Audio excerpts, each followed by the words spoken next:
Здравствуйте, уважаемые товарищи! Сегодня мы продолжаем цикл наших передач о героическом опыте кыргызского народа Манасе. Как я вам говорил в предыдущих передачах, мной написан пятитомный роман в прозе Манас по варианту Сагынбаева Розбакова. Вот эти книги, они лежат перед вами. О высоком качестве моего произведения свидетельствует тот факт, что первый том моего романа включен в 100-томную антологию всемирной тюркоязычной литературы под названием «Жемчужина тюркской литературы». Там в 88-м томе опубликован первый том моего романа на узбекском языке в переводе известного узбекского писателя и поэта Рахима Каримова. Ну и кроме этого, я постоянно выступаю перед вами с видеороликами на кыргызском и русском языках и рассказываю вам о Манасе. В настоящее время я сейчас работаю над второй частью трилогии Манас Семитеев, и мною ведется работа над вторым томом данного произведения. Это пока все, что я хотел вам сказать об опусе своего произведения. А теперь, с вашего позволения, продолжу чтение своего романа.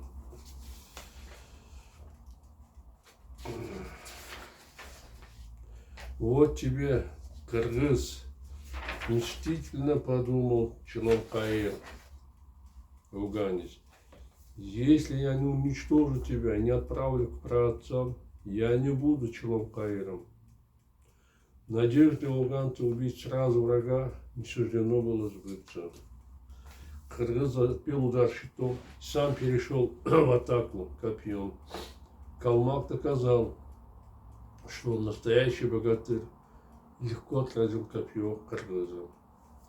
После этого богатыри долго сражались на копьях. Не сумев одержать победу, они взялись за секиры. Кыргыз громким криком ударил секирой и перебил левое запястье афганца.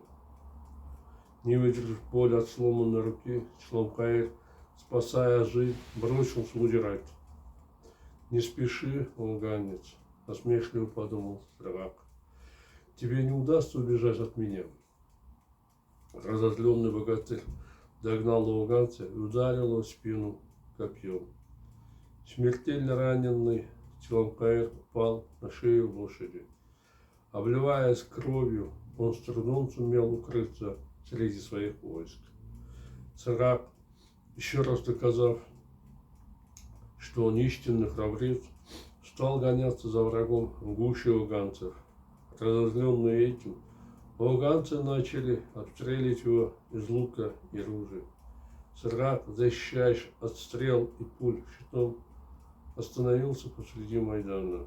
Кричавшие «Танинга Чачпар» таджики как будто взбесились. Таджикский богатырь Дубача, получив разрешение хана, вскочил на резвую, как ветер, коня Сарала. Он повесил на спину ружье Чамалы и выскочил на бой. «Я отомщу за Чаломкаира, убив кыргыза», — гневно подумал таджик. «Я покажу кыргызу, как надо выступать против наших богатырей. Не буду с ним сражаться на мечах, а попросту пристрелю из лука». Вытащив стрелу из колчана, таджик на полном скаку выстрелил во врага.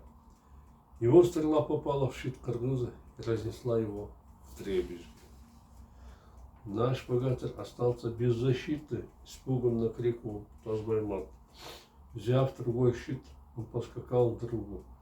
Тазбаймат отдал Сараку новый щит и вернулся обратно, что неправильно было понято афганцами. «Кыргызы собираются одолеть нашего богатыря вдвоем!» — крикнул Туску. «Немедленно отправляйтесь к нему на помощь». Повинуясь его приказу, 200 таджиков поскакали к Сараку и окружили его. Испугавшись за его жизнь, Манас отправил на подмогу 400 воинов, чем в конец переполошил Тулку.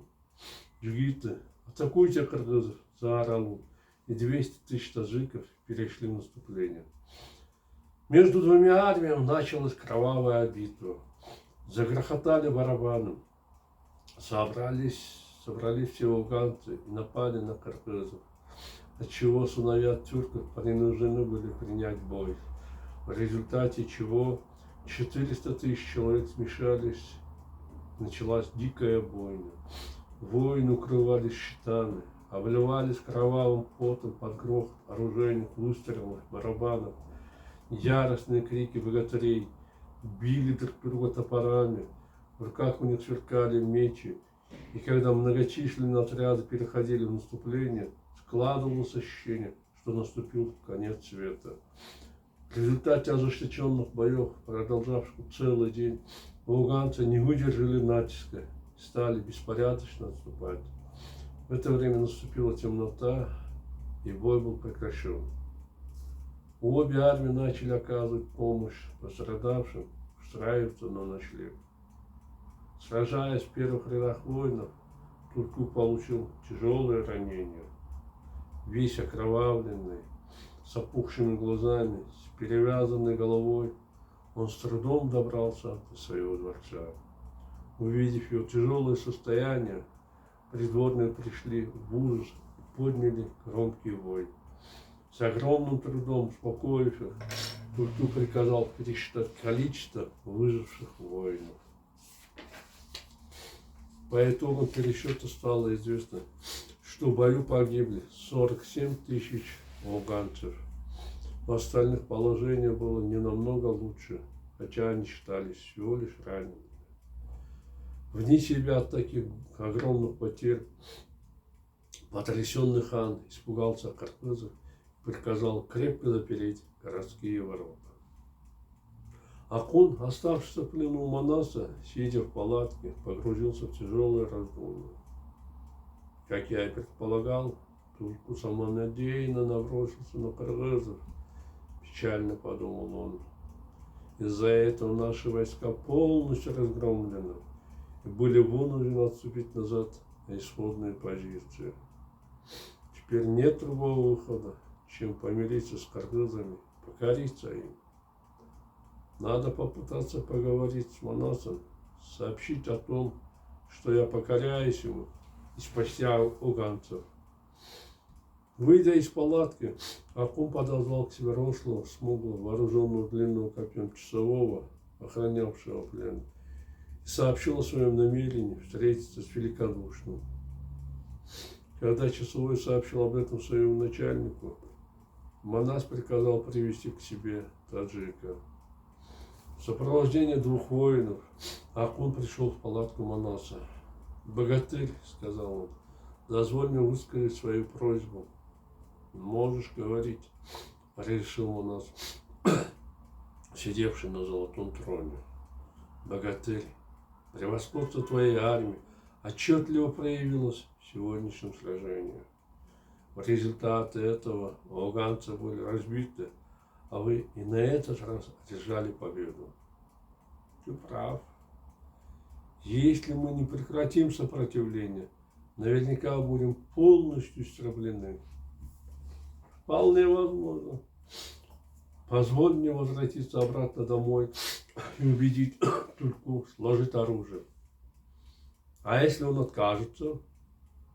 В таком случае нам придет конец, с горечью ответил Ахун.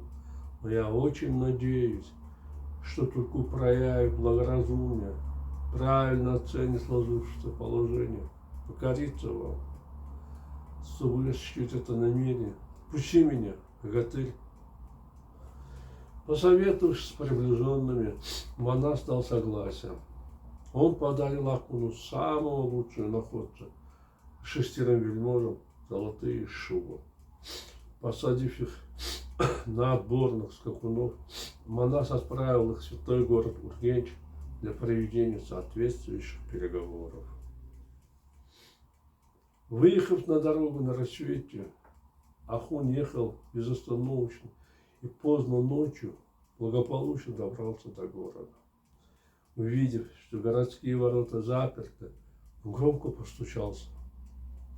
Кто это? Громко спросил рослый, смуглый начальник стражи. Это я, Акун, ответил вельможа. Откройте ворота. Нет, это не Акун, а крыс, громко расхохотался начальник. Что за чушь ты несешь? Не болтай глупости, открой ворота. Я Акун. Не верю. Кыргызов, как я слышал, очень много колдунов и хитрецов. Ты один из них. Преобразившись в Акуна, ты хочешь ввергнуть нас в беду. Поэтому я не открою ворота. Эй, идиот! Гневно заорал Акун. Почему не открываешь ворота? Я никакой не колдун, а повелитель этого города Акун. Если сейчас не откроешь их, я завтра все равно войду в город. Тогда я накажу тебя, повешу на виселице.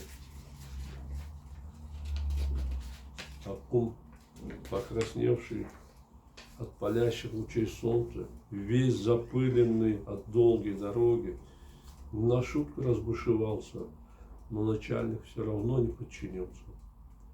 Не обращая на крик Акуна внимания, он в конце концов засомневался в своей правоте. Считая незнакомца кыргызским колдуном, я не открываю ворота, подумал начальник. Но что будет со мной, если этот человек действительно Акун? Как он сам говорит, этот человек завтра на рассвете обязательно войдет в город. Если он не кыргыз, мы обязаны впустить его. В таком случае, если этот придурок действительно окажется первым визирем Тульку, мне не сдобровать. Он запросто может приказать повесить меня. Крайне взволнованный такой перспективой, начальник ненадолго прислушался к яростным воплям Акуна. Испугавшись возможных последствий, он решил пойти к хану. Надо сходить к повелителю, подумал. Расскажу ему обо всем. Если он решит, пущу в город этого ненормального, который орет, не переставая. Если только не даст разрешения, он останется за воротами. Если завтра выяснится, что это действительно Акун, никто не посмеет упрекнуть меня. Ибо в таком случае получится, что я его не впустил в город по приказу Тульку. Напуганный начальник пошел во дворец и увидел, что раненый Тульку не в силах терпеть адские боли, громко стонет и лежит в постели, словно умирающий человек. Повелитель, поклонился ему начальник, приехал какой-то кыргызский колдун и пытается нас обмануть, заявляя, что Акун требует открыть ворота.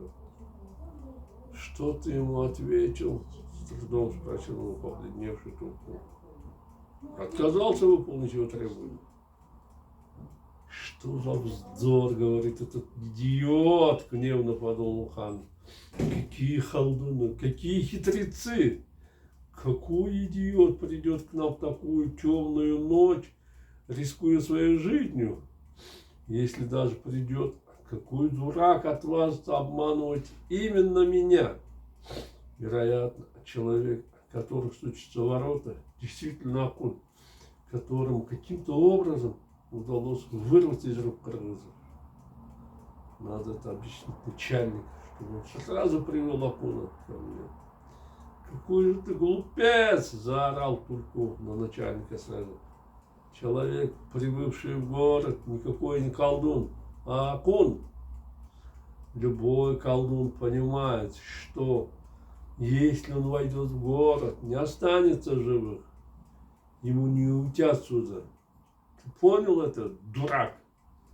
Понял, испуганно пролепетал начальник, обескураженный внезапным гневом хана. Что мне тогда делать? Немедленно приведи его ко мне. Если это не Акун, а враг, не холм, а гора, то пусть меня покарает Бог, если он останется жив. слушаюсь, повелитель, я сделаю все, как вы сказали, приведу к вам Акуна. Получив от толку разрешение, ведя за собой вооруженных длинными копьями 80 воинов, начальник сразу снова возвратился к городским воротам. После их открытия Акун в сопровождении своих вельмож приехал во дворец хана. Все придворные с радостью встретили их. Ну вот, уважаемые товарищи, наше время подошло к концу. Я прощаюсь с вами. До свидания. До новых встреч.